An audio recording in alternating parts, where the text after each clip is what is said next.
All right, good evening, everyone. Welcome to the Colonial School District Curriculum Committee meeting for Monday, October the 13th. Is there any comment on tonight's agenda? Any public comment on tonight's agenda? No? Okay, great. Seeing none, let's turn it over to Mrs. Burke. Good evening, everybody. I will do my very, very best to fill in the shoes for Dr. Grigaitis. I can't promise that I will, but I will try hard. There are 4 items on tonight's agenda. Mr. Pacitti will enlighten us about text selection process review. Mr. Bogley, Dr. Figueroa Douglas, and I will discuss the web content accessibility guidelines, which are going to be put into place next year, 2 years. We also have 4 conference requests, and additionally, Mr. Bogley will discuss an active policy that is being reviewed and updated with the intent to read in October, policy 237. So without further ado, I'm going to turn this over to Mr. Pacitti. Good evening, everybody. Just briefly, annually we go over the text selection process, how we acquire resources. We do have 2 policies to point to here, Policy 108 and Policy 109. The first Policy 108 is the adoption of textbooks, which here also refers to any digital licenses for any materials. These apply to core instructional materials as well as recommendations for resource guidelines. So when we are doing any kinds of pilots, any kind of resource allocation where we have to do gap analyses and look at vendors, that process is outlined here. Secondarily, just as an annual reminder for school libraries, for those resource materials, these apply to physical, digital, and audio, text, media, databases, software, instructional materials associated with that. And these all in this policy have for some time adhered to the ALA's principles for the freedom to read provisions. And it basically outlines how we go through that process step by step for our school libraries. On the next slide, there's just a slight differentiation. Again, this is just a reminder from the way that we acquire resources for our libraries and our schools and the way that teachers would acquire materials for their classroom libraries. These are recommendations made by classroom teachers that they're cultivating independent libraries. These will all honor and be consistent with the language of the policies that we have as written, while also making sure that students have an active voice in their interests and that we're matching the appropriate books to the appropriate child in those independent libraries.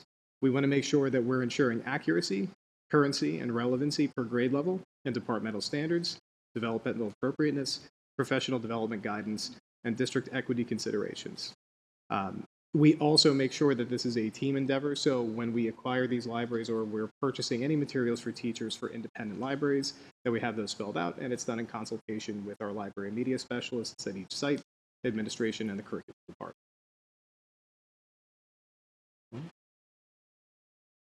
Any questions? Okay, thank you all. Okay. Next on the agenda is our web content accessibility guidelines. We couldn't come up with an acronym for that because it's too hard to say. So we're just referring to them as the guidelines. What was that?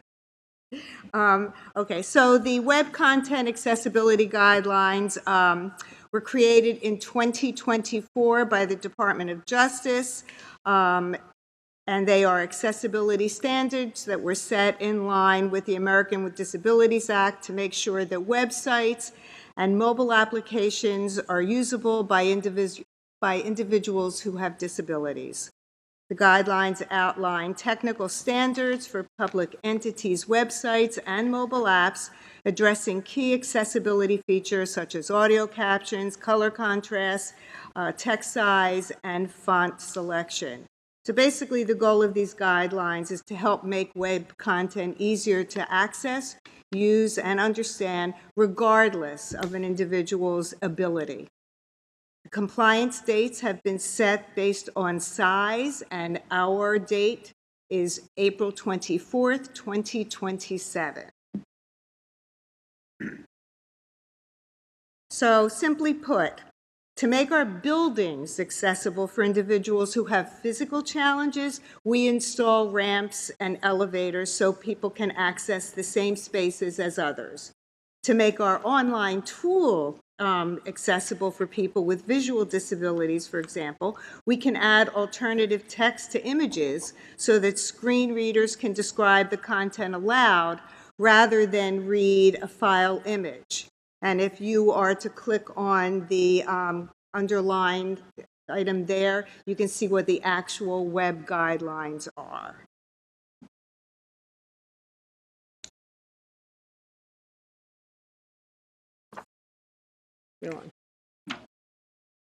The next slide, we really focus on the use of online accessibility rules. This includes not only websites, but also apps. The district has approximately over 180 apps that are being used across the district. As you'll see in this graph, there's certain programs that are a little higher end, which are things like Board Docs, Microsoft, Google, PowerSchool, Canvas, etc. We've already notified each one of those vendors via mail, notifying them of the new ADA guidelines. And we did receive confirmation back from mainly the big players, Board Docs, Canvas, PowerSchool, and also Microsoft, that they're already working on these ADA standards and already starting the mapping process of getting this taken care of. So again, if students, family, or community members or staff need to use it, we have to make sure it's accessible to everyone. I have a question. Sorry. Quick question. So this is only related to the software, not the hardware? Correct. From accessibility? Okay. All right, and thank you, Mrs. Burke and Mr. Bogley. We know that with these expectations, that this is bigger than compliance. We are also looking from a lens of equity, inclusion, and belonging, and making sure that the resources are accessible, not only to our students, but also our families. So when we think about the mission of the Colonial School District, for all students to learn, grow, and contribute to a supportive school community that is welcoming for all, we know that it becomes welcoming and we're able to sustain that when information is accessible for our students and our families. So in the next few slides, we're going to show how we will ensure this through we call it WCAG. Not WAGO, the WCAG framework. We're going to have a contest to see who can come up with the best acronym for this. So accessibility basics include fonts. So fonts should be simple, have good color contrast, and be avoidant of underlining so as not to be confused with links. Next slide, speaking of links. Links and buttons should be easy to spot and use. So we don't make sure that people are not confused. All right, and we want to make sure that we provide equitable access for the visually impaired or the blind. So when we think about alt text, it provides an inclusive digital environment for the needs of all of our students to ensure understanding. All students deserve this level of access to make sure that resources are utilized with fidelity. Other examples that are non-inclusive are outlined here before you: PDFs, scans, documents, use of tables and charts and graphics. If you use that without alt text or unable to hear what is being displayed, it becomes non-inclusive. It becomes inaccessible for those that are visually impaired or blind. So we want to make sure that these resources, again, are accessible for our families and our students throughout the Colonial School District.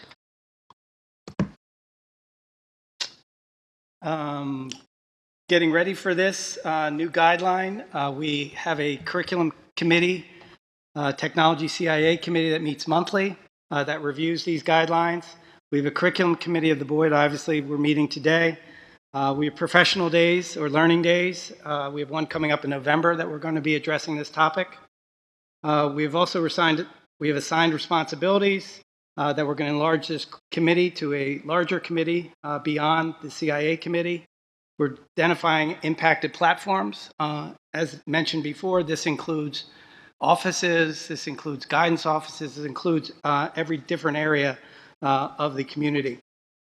Distribute accessible tools and resources, which we've already started a Google Doc that has these resources available, and we're also a member of the MCIU committee as well that also has a Google Doc started of all these resources that are available for reviewing these guidelines. Our deadline is April of 2027. We just got in underneath the population of 50,000. So we're fortunate there that we didn't need to get this done by 2026. So that's a bonus. We are adding it into the vendor process, that we are looking at the terms of the agreements, making sure that they're meeting these guidelines. If not, then we will need to be selecting another product moving forward. We obviously have additional professional learning days coming up, and we will continually review and improve moving forward as we build this guideline. Our goal is to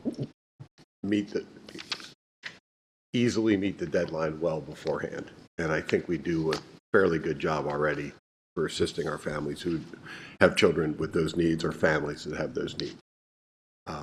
We're talking about individuals with disabilities, or we're talking about English language learners, whomever the population, it's about access.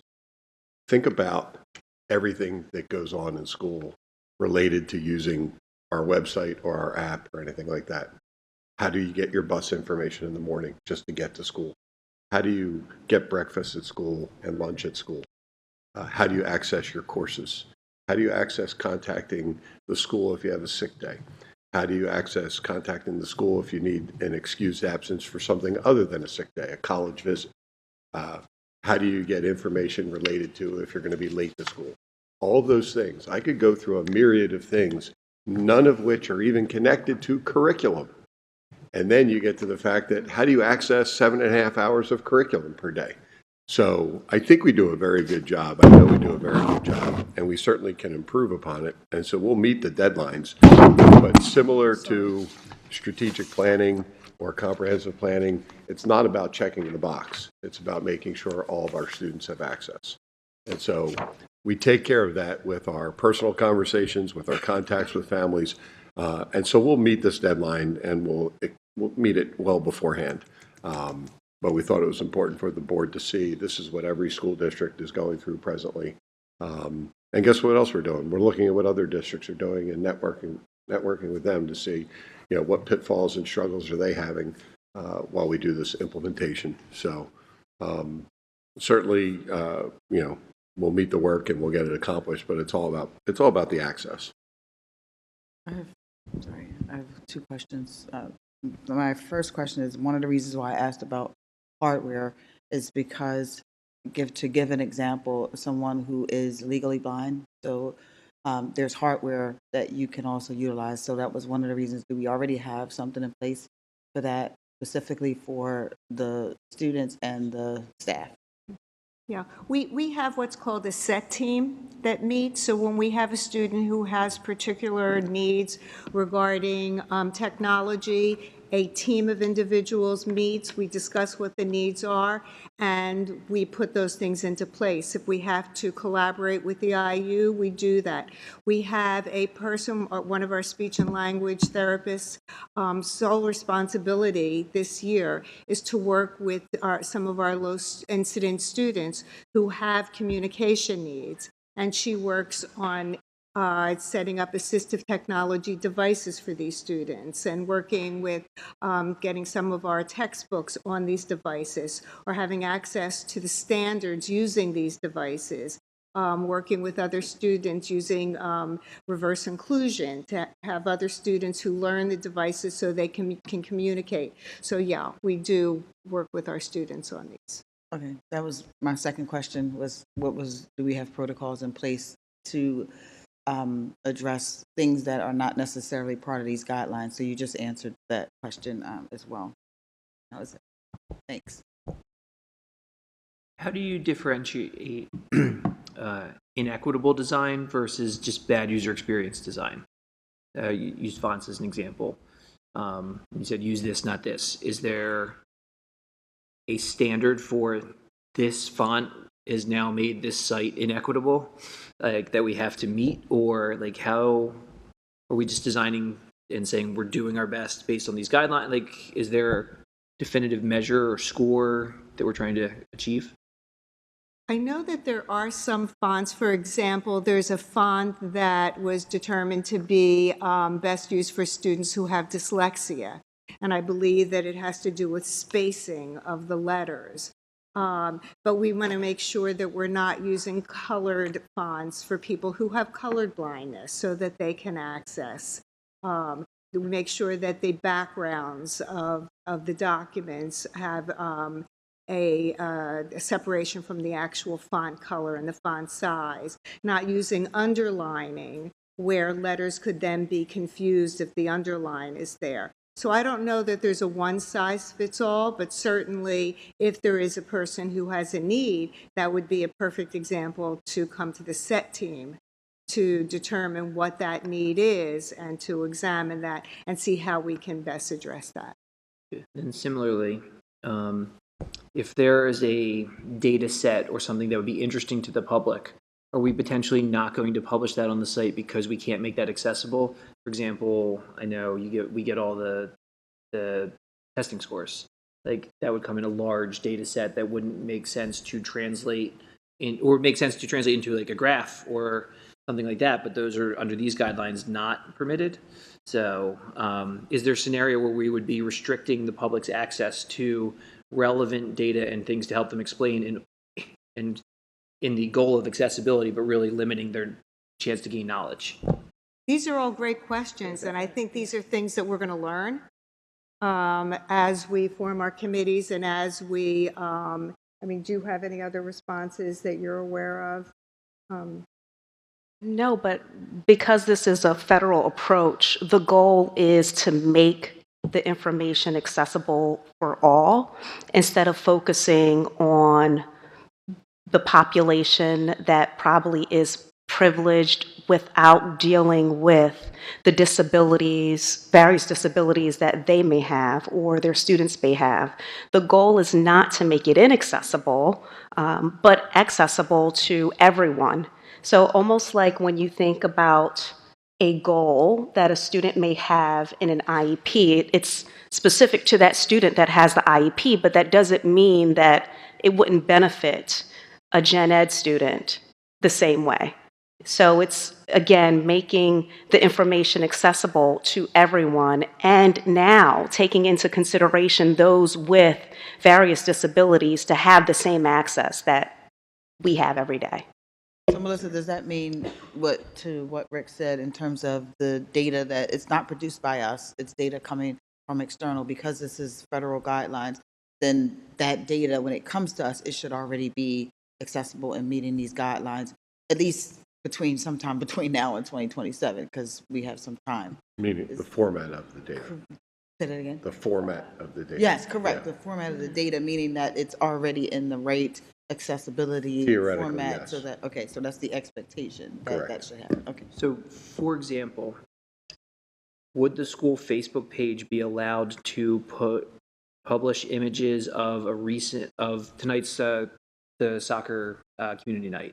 Would they be allowed to publish that, or would it have to first go through, have all the metadata added, add all of the alternate text, and then be published in order to meet this standard? I can have Kim and Jess address that on Thursday night or at a future meeting.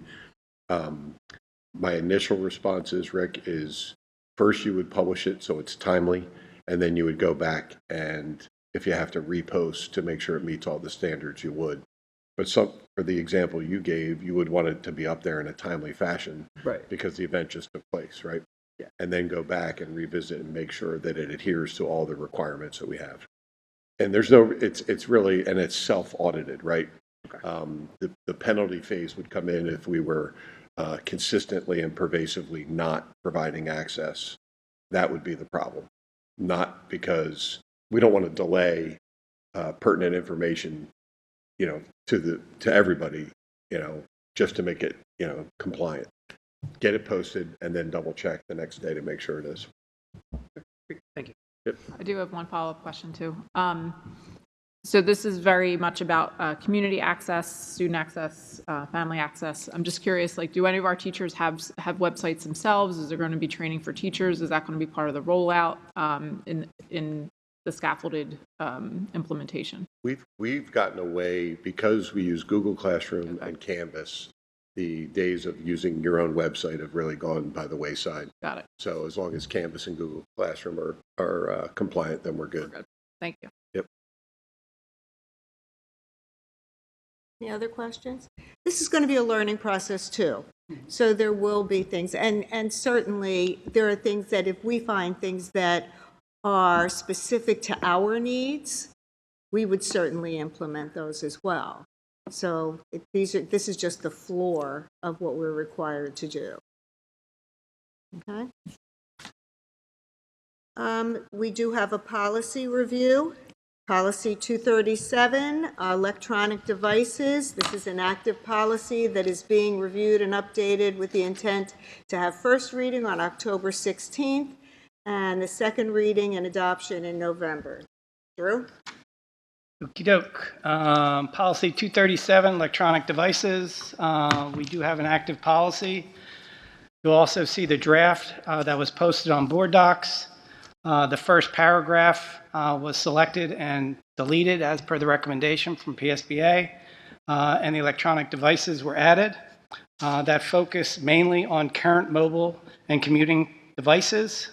We added the outdated or legacy devices. So we included any new or future technologies with similar capabilities. It created a more comprehensive and future-proof definition that covers any device capable of storing, transmitting, or accessing information. The second section of the active policy is the off-campus activities that was added. Previously, it applied only to conduct that was on school property or during school-sponsored activities. It now applies to off-campus conduct as well. Anything that disrupts school operations, has a connection to school or school-sponsored activities, involves theft or vandalism of school property, or occurs while traveling to or from school or events. And the last section that was added is the previously that was here that really is narrowed and more formalized, is that there was devices being used for special IEPs, health, and EMS type events. That description is now added with descriptions for beepers and pagers, so it's a little more clarity in terms of use. The overall summary of this new policy: it strengthens safety, privacy, and legal compliance. It broadens the definition of the technology that's being covered. It extends district authority to off-campus conduct, and it's tightening exceptions and enforcement procedures. It shifts from managed use to safety-first approach. Any questions on those three changes? It's important to note for the board that this policy, while developed in 2013 in the world of technology, that is essentially archaic. I will put in board notes this week what our practices are for the middle school and high school in particular for electronic devices and personal electronic devices. At the middle school, we are essentially bell to bell, which means when students come in, even though they may have a device on their person, they're required to put it away.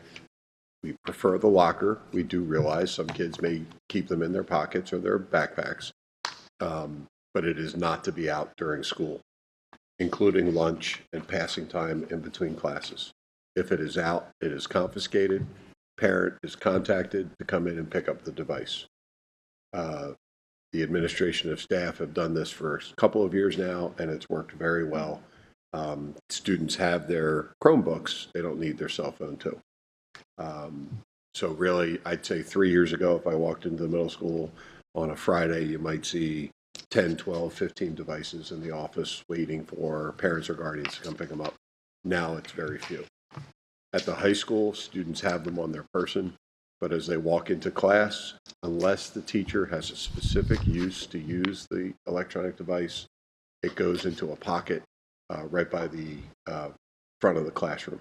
And they have essentially, it looks like a big apron, and there's 25 slots. So they put, and it's, if you walk in any high school class, it's very common. You'll just see students put their devices in. I was in the AP stats class the other day with Lee Marcus, and kids just walk in, drop their devices in, and get to work on AP stats. At the elementary level, same thing as the middle school, bell to bell. Not as many children have devices. The biggest challenge at the elementary school are Apple Watches, especially, you know, as parents and guardians may want to check on the location of their child, or they'll send a quick little text. So when that happens, the principals make a contact, talked about disrupting the educational atmosphere, and we certainly understand that folks want to, you know, kind of know where their children are and be able to contact them at a moment's notice, and it varies from family to family. Our whole goal is to make it the least disruptive educational atmosphere as possible. So it's been a point of emphasis for all of our schools for the past couple of years, and I've met with some wonderful families in the district who are members of a chapter of Wait Till 8th. We had a nice meeting and talked about what our practices are, and we can always improve. We've also invited guest speakers in to talk with families and children about using devices responsibly, and we'll continue to do that. But I'll send it's in the handbooks on the website, but I'll send it out in board notes this Friday. So when you read that, you'll see what the practice is. But we needed to update the policy to mirror what our current practices are. I just have one quick question. I know from a legislative perspective, there's a couple of potential school code bills floating around technology and equipment and electronic devices. Has the team heard anything, or do you have any updates, or are we just in this waiting game still? We've heard the same as you. Okay. We're, I think, sort of in a limbo period. Some states have done it. I've also seen a couple districts that have done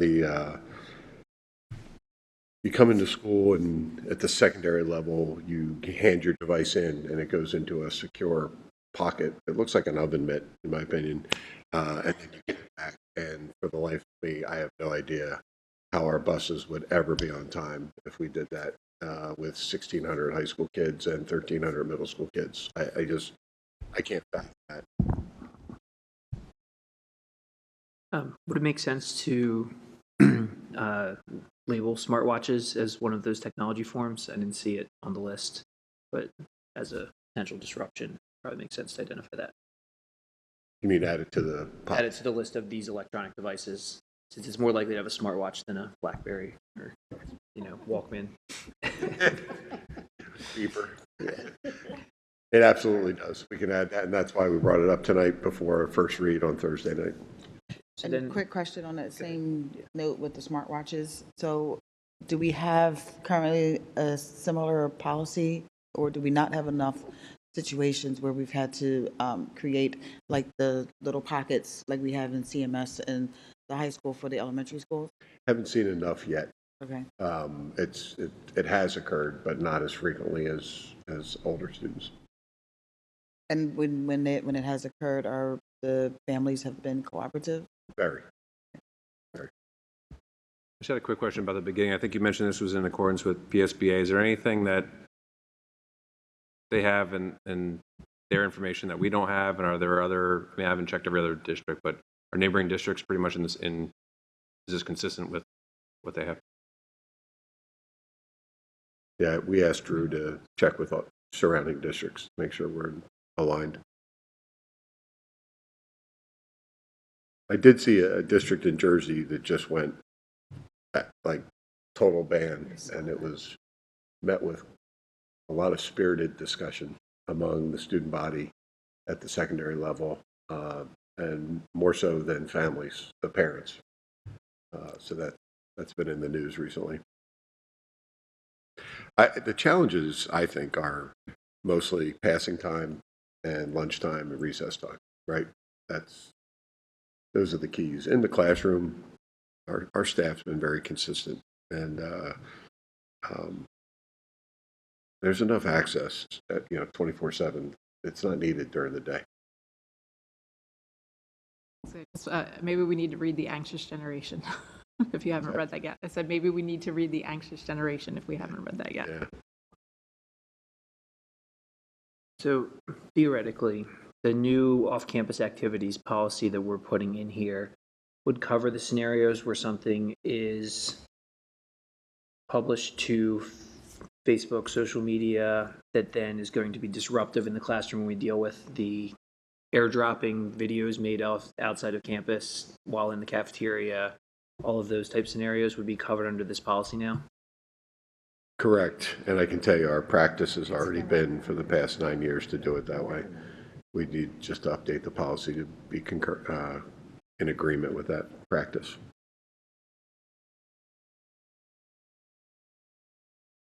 Any other questions or comments about the policy? Okay. And last on our agenda, we have 4 conference requests to attend the International Baccalaureate Career-Related Program Workshop in St. Petersburg, Florida, from November 9th through 12th. Requested attendees are PW IB English teacher Michelle Canning, IB Career-Related Coordinator Rebecca Duffy, Library Media Specialist Brian Adams, and Community Coordinator Mary Rems. Details, there you go. Those are requirements to maintain our IB certification. So I think we're in our 3rd cohort with that group. And next month, as a precursor, I know we're coming forward with a new AP course as a recommendation, AP Stats. No, AP, yeah, we already have AP Stat, AP Personal Finance. Yeah. So we've always tried to make sure we balance. We want to keep our IB certification, but keep continuing to offer a variety of AP courses. So, sorry, Maria. Any questions about that? Turn it back to Sharon. Any other board comment? Any public comment? All right, seeing none, this meeting is adjourned. Thank you, everyone. Okay.